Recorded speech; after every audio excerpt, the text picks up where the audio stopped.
बिस्मिल्लाहिर्रहमानिर्रहीम। अस्सलामु अलैकुम डियर स्टूडेंट्स, उम्मीद करता हूँ कि आप सब खैर आफियत से होंगे। जैसा कि आपको मालूम है कि पिछली वीडियो के अंदर हम 4 न्यूमेरिकल्स जो है वो ऑलरेडी सॉल्व कर चुके हैं। आज से जो है वो हम 10.5 से सॉल्व करेंगे। स्टेटमेंट पढ़ते हैं। सबसे पहले स्टेटमेंट क्या कह रही है जी? If 100 waves passes through a point of a medium in 20 seconds. Number of waves कितनी दी हुई हैं? हमारे पास 100 वेव्स हैं, किसी भी मीडियम के अंदर से पास आउट हो रही हैं। कितने टाइम के अंदर? 20 सेकंड्स के अंदर। What is frequency? पहली चीज़ जो हमने मालूम करनी है फ्रीक्वेंसी मालूम करनी है, एक चीज़। टाइम पीरियड, दूसरी चीज़ हमने टाइम पीरियड मालूम करनी है। तीसरी चीज़ जो है वो if it's wavelength is 6 centimetre, अगर इसकी वेवलेंथ हमें दी गई हो तो हमने कैलकुलेट करनी है वेव स्पीड। तो टोटल आप कह सकते हैं कि इसके अंदर हमने 3 चीज़ें कैलकुलेट करनी है। Number 1 is frequency, number 2 is time period and number 3 is wave speed. तो डाटा में हमें जो चीज़ें प्रोवाइड की गई हैं वो 3 चीज़ें हैं जी। नंबर ऑफ़ वेव्स जो कि हमारे पास 100 वेव्स हैं, टाइम बताया गया 20 सेकेंड्स टाइम टेकन, और टोटल जो हमारे पास वेवलेंथ बताई गई है वो है जी 6 सेंटीमीटर। तो डाटा जो कि मैंने ऑलरेडी लिख लिया ताकि आप लोगों का टाइम बच सके। तो अब यहाँ पे जो है वो हमारे पास नंबर ऑफ़ वेव्स जिसको हम स्मॉल एन से रिप्रेजेंट करते हैं विच इज़ इक्वल टू 100, और टाइम जो उसने बताया था हमें which is equal to 20 seconds. ठीक है जी। तीसरी चीज़ जो उसने हमें प्रोवाइड की थी वो थी wavelength which is equal to 6 centimetre, लेकिन चूँकि जो वेवलेंथ है ये डिस्टेंस है, डिस्टेंस का यूनिट मीटर होता है, तो लिहाजा सेंटीमीटर को हम मीटर में चेंज करेंगे, जो कि 100 पर डिवाइड करने के बाद 0.06 मीटर जो है वो बन जाएगा। और ये 3 चीज़ें हमने कैलकुलेट करनी है, फ्रीक्वेंसी, टाइम पीरियड और स्पीड हमने जो है वो मालूम करनी है। तो अब हम जो है वो इसके सोल्यूशन की तरफ चलते हैं।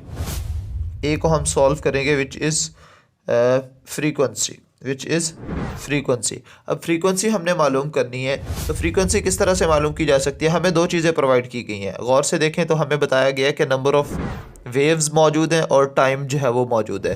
तो नंबर ऑफ़ वेव्स को अगर टाइम पर डिवाइड कर दिया जाए तो ये हमारे पास फ्रीक्वेंसी बनती है। Number of waves in a unit time is called frequency. ठीक है। तो हमारे पास नंबर ऑफ़ वेव्स कितनी है? 100 वेव्स हैं टोटल, और डिवाइडेड बाय टोटल टाइम जो है वो कितना है जी? 20। तो ये एक ज़ीरो से एक ज़ीरो कैंसिल हो जाएगी, 2 1 ज़ा 2, 2 5 ज़ा 10। तो आप ये कह सकते हैं कि हमारे पास जो फ्रीक्वेंसी आ गई है वो 5 हर्ट्ज़ जो है वो आ चुकी है। तो यहाँ पे हम लिख सकते हैं कि frequency which is equal to 5 hertz. तो पहला हमारे पास जो पार्ट था वो सॉल्व हो चुका है। दूसरी चीज़ में हमसे जो पूछा गया है वो पूछा गया टाइम पीरियड। तो बी जो है वो हमने उसके अंदर टाइम पीरियड मालूम करना है। हमें पता है कि टाइम पीरियड जो है वो किसके इक्वल होता है जी? हमें पता है कि टाइम पीरियड जो है वो बेसिकली रेसिप्रोकल होता है किसका? फ्रीक्वेंसी का। सो लिहाजा 1 डिवाइडेड बाय 5, इसको अगर हम डिवाइड कर लेंगे तो हमारे पास आंसर आ जाएगा which is equal to 0.2 seconds. तो आप ये लिख सकते हैं कि time period which is equal to 0.2 seconds. ठीक है। तो ये दूसरी चीज़ भी हमने कैलकुलेट कर ली है। अब रह गई हमारे पास तीसरी चीज़ जो कि है जी वेव स्पीड, सी। तो सी के अंदर हमसे पूछा गया कि स्पीड किसके इक्वल होती है, और हमने ये फार्मूला ऑलरेडी पढ़ा हुआ है, आपने भी इसको याद किया होगा। v is equal to F into lambda. ठीक है। एफ हमारे पास फ्रीक्वेंसी है, लेमडा जो है वो वेवलेंथ है। तो अगर इन दोनों को मल्टीप्लाई करेंगे तो हमारे पास जो है वो आंसर आ जाएगा।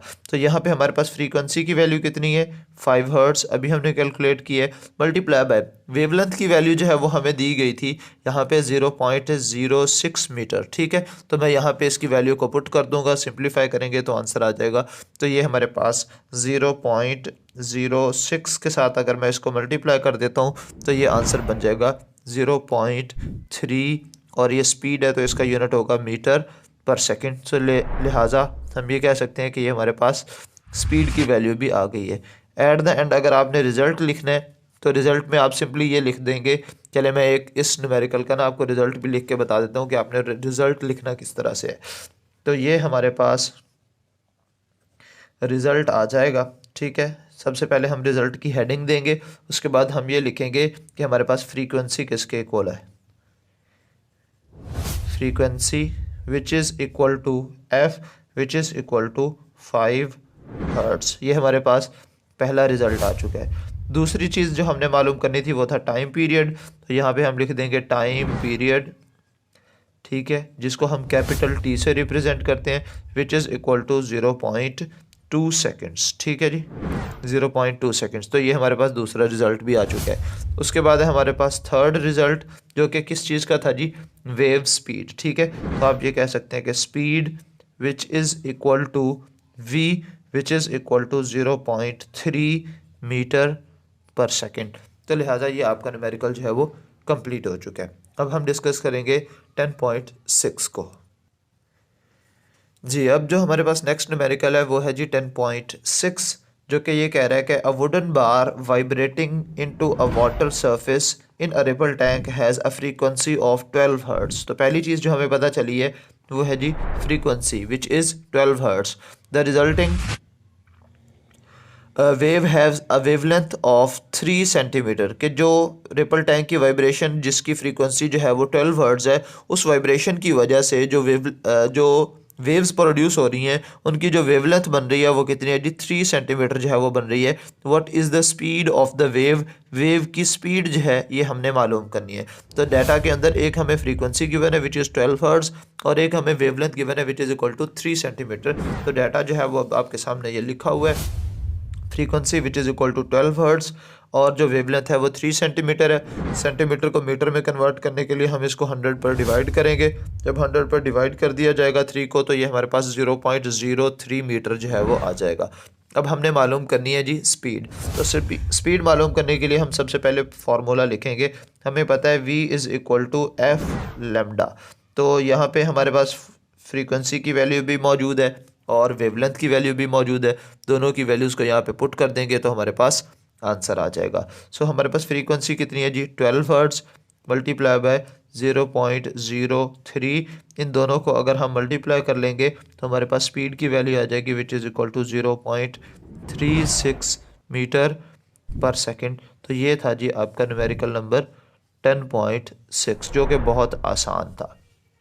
अब हम बात करेंगे 10.7 की। जी, अब हम डिस्कस करेंगे न्यूमेरिकल नंबर 10.7 को। स्टेटमेंट रीड करते हैं जी, a transfer wave produced on a spring has a frequency of 190 hertz.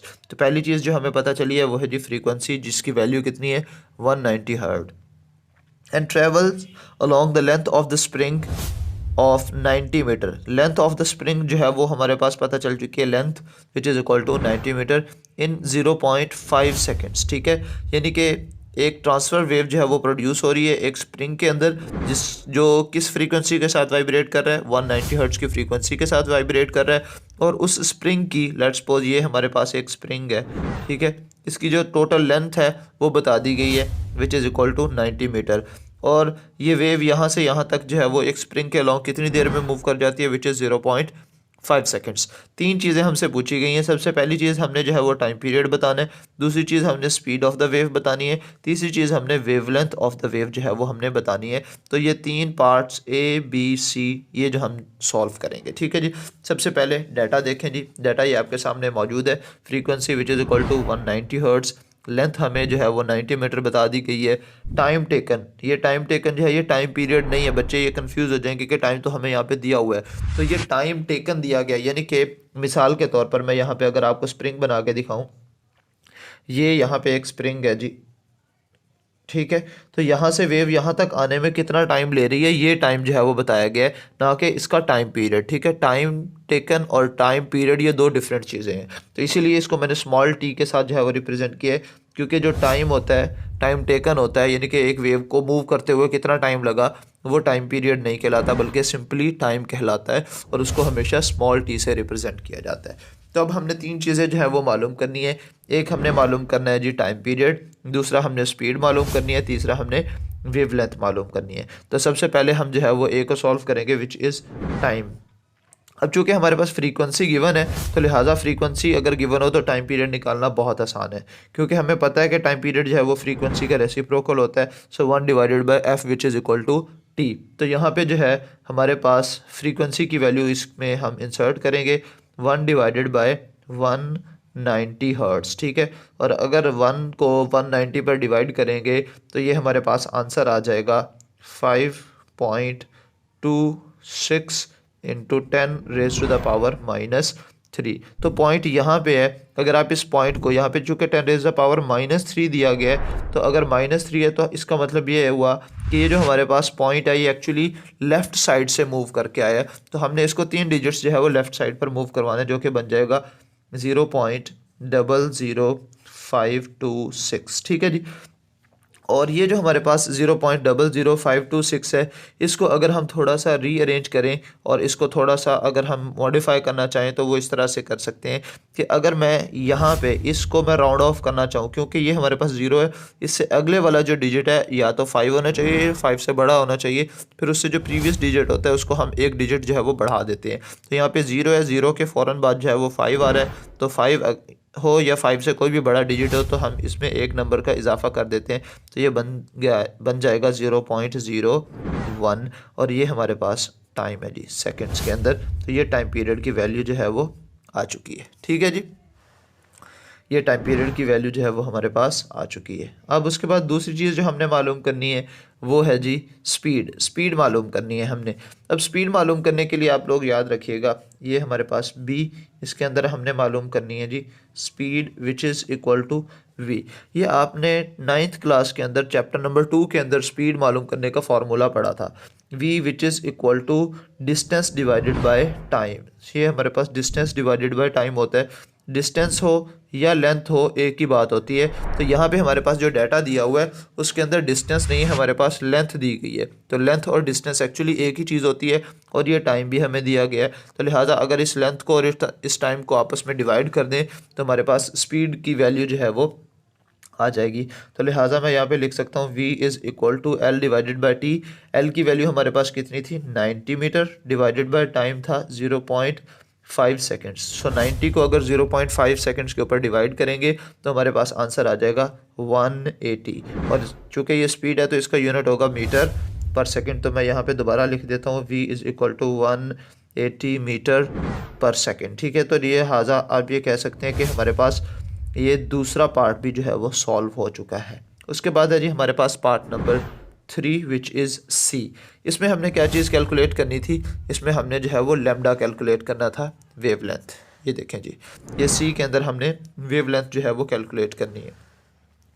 So wavelength जो है वो हमें पता है कि वेवलेंथ किसके इक्वल होती है।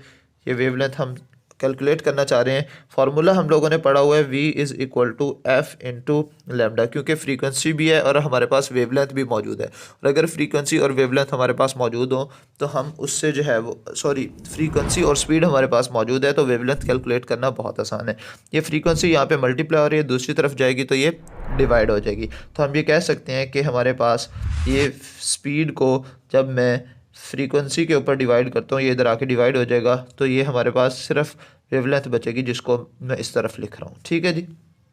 और अब यहाँ पे हम जो है वो स्पीड की वैल्यू को पुट कर देते हैं, which is equal to 180 divided by frequency हमारे पास कितनी थी, जो कि हमारे पास डाटा में गिवन थी, विच इज़ 190 हर्ट्ज़। ठीक है, ये फ्रीक्वेंसी की वैल्यू हमें दी हुई थी, which is equal to 190 hertz. तो यहाँ पे जो है वो 190 में पुट कर देता हूँ और इसको सिंप्लीफाई कर लेंगे, डिवाइड करेंगे तो हमारे पास जो आंसर आएगा वो आएगा 0.947। लेकिन हमारे बुक के अंदर जो इसका आंसर दिया गया है वो 0.95 है, तो कोई इशू नहीं है। इस 4 को आप राउंड ऑफ कर लें। नेक्स्ट डिजिट चूँकि 7 है जो कि 5 या 5 से बड़ा है, लिहाजा उससे पिछले वाले डिजिट को हम एक डिजिट जो है वो बढ़ा लेंगे, तो ये बन जाएगा lambda which is equal to 0.95। ठीक है, ये वेवलेंथ है तो इसका यूनिट क्या होगा, मीटर होगा। तो ये थी जी आज की वीडियो। उम्मीद है आपको ये सारे न्यूमेरिकल्स समझ आ चुके होंगे। 3 न्यूमेरिकल जो है वो आपके मज़ीद रह गए हैं, जो कि नेक्स्ट वीडियो में मैं इंशाल्लाह कवर करूँगा, और उसके बाद ये आपके फर्स्ट चैप्टर के तमाम न्यूमेरिकल्स कंप्लीट हो जाएंगे। आज की वीडियो में इतना ही, इंशाल्लाह नेक्स्ट वीडियो में आपसे फिर मुलाकात होगी। तब तक के लिए मुझे दुआ में याद रखिएगा। अल्लाह हाफिज़।